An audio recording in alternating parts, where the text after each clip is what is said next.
ересек топ. Тақырыбы: кірпінің күзгі тіршілігі.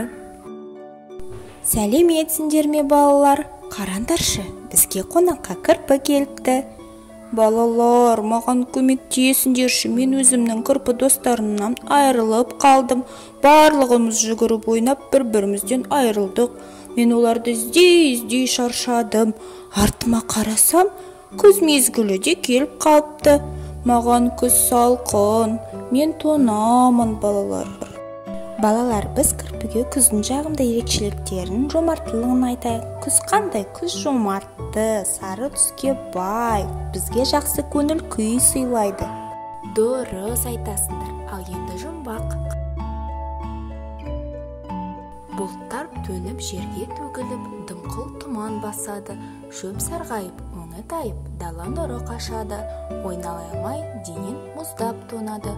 Бұл қай жыл мезгіл екен балалар? Дұрыс айтасыңдар, бұл күз мезгілі. Күз мезгілінің 3 айы бар. Кәне атап өтейікші.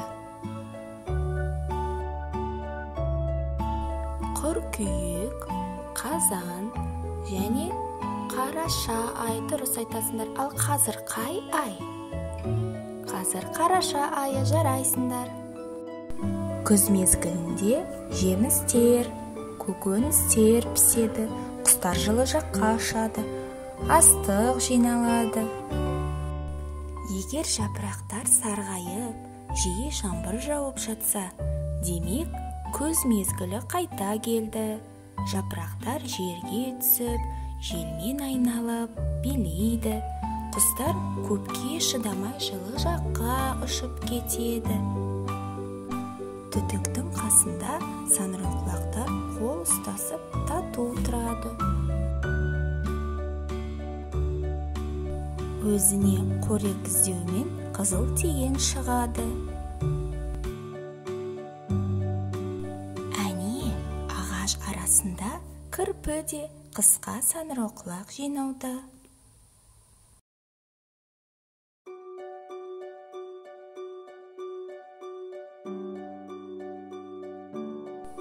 Қара бұлт аспан басып, жаңбыр жауып жатыр.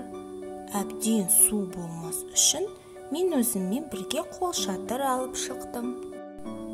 Аяқты да ұмытпай, резеңке етік кидім.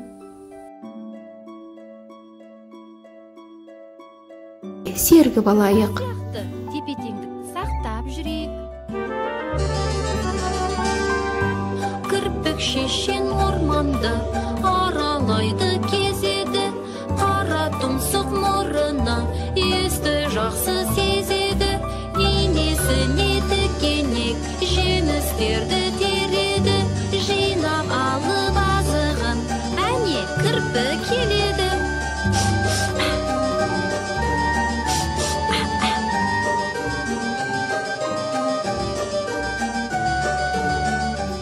Балалар, мына суретте жеуге жарамды саңырауқұлақтарды дөңгелекпен, ал жеуге жарамсыз саңырауқұлақтарды қос сызықпен сызып тастаңдар. Жарайсыңдар. Енді қолымызды жаттықтырып алайық. Момақанмын алайда, тікенім көп, абайла. Кіріп кетсе қолына өкпелеме, жарай ма? Кірпіге көмектесу үшін ермексаздан достарын мүсіндеуіміз қажет. Ол үшін бізге қалың картон қағазы, бір уыс семішке, тікенектері үшін сұр түсті ермексаз, денесі үшін кішкене қызыл және жасыл түсті ермексаз, алма жасау үшін кішкене қара түсті ермексаз, көздері үшін және таяқша қажет. Сұр ермексазды дөңгелетіп, денесін жасаймыз. Мұрнын кішкене үшкірлетіп жібереміз.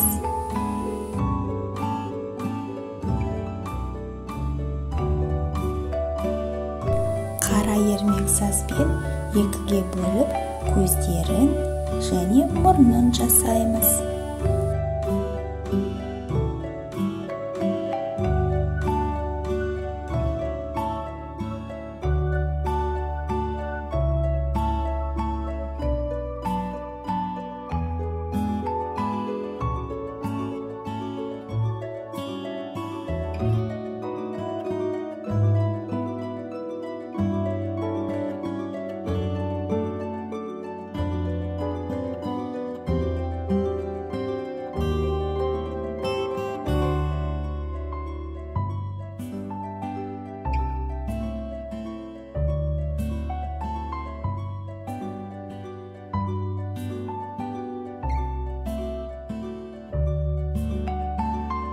Таяқшамызды алып, аузын басып аламыз. Сосын шемішкелерден тікенектерін сол ермек сазға басып, жасатып аламыз.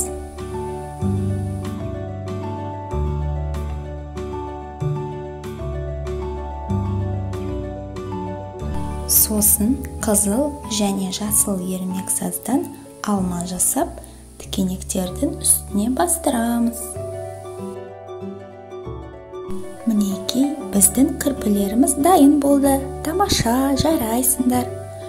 Балалар, күз мезгілі өзінің ризашылығын бізге білдіріп жатыр. Ал кірпі болса, өзінің достарын тауып алған сияқты, иә?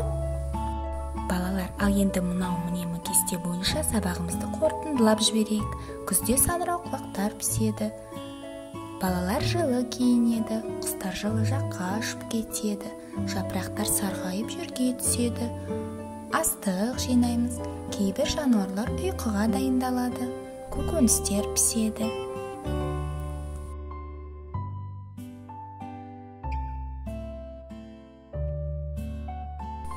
Балалар, күз мезгілі бізге рахмет айтып жатыр. Жарайсыңдар, сау болыңдар.